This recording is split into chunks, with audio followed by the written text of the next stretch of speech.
présenter la 24e édition du Festival de musique sacrée du monde. Cette année, ce sera la 24e édition du Festival de Fès des musiques sacrées du monde.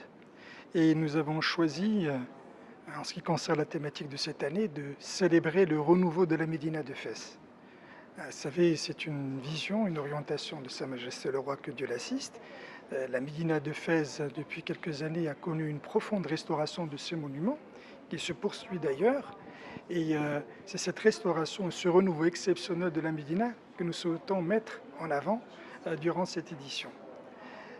Cette édition, donc, sa thématique, c'est les savoirs ancestraux, où nous allons montrer justement le travail millénaire des artisans de Fès, que ce soit le travail des zélige, le bois, le plâtre, l'art vestimentaire, l'art de vivre à la fascie, l'art vestimentaire.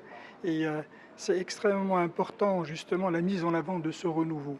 Et nous avons travaillé justement à diffuser cette information à travers l'invitation de plusieurs blogueurs, de plusieurs médias internationaux et nationaux, également de chaînes de télé, de reportages, et une communication digitale extrêmement forte. Et on le voit, les résultats sont là.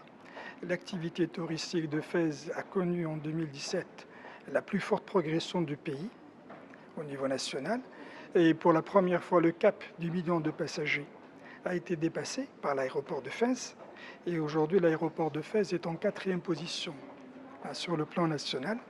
Et donc on le voit, un festival au service de la ville, avec des retombées économiques et financières, création d'emplois, également des recettes et des ressources financières pour les artisans. Et c'est l'objet d'ailleurs de cette nouvelle manière de mettre en avant le festival. Donc un festival au service de Fès et de sa région, Meknès, Azro, Ifrane, Mouzer, une région qui offre un potentiel unique. Et Fès a l'ambition de devenir la Séville, la Florence ou la Venise. Elle a tous les atouts et nous espérons que cette progression constatée depuis 2 ans va se poursuivre. Au niveau de la thématique en elle-même, des moments forts de cette thématique, c'est par exemple le gospel d'Afrique du Sud qui vont être mélangés avec les Issaouad et Meknès et de Fès.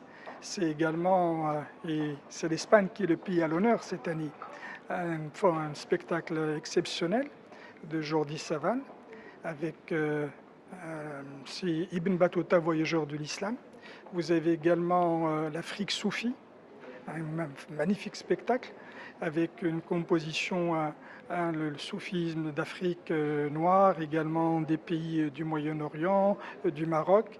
Il y a également les lettres de Sarajevo, là aussi avec l'orchestre Goran Bregovic qui prêche justement la tolérance et ses traditions musicales à la fois de l'Occident et de l'Orient.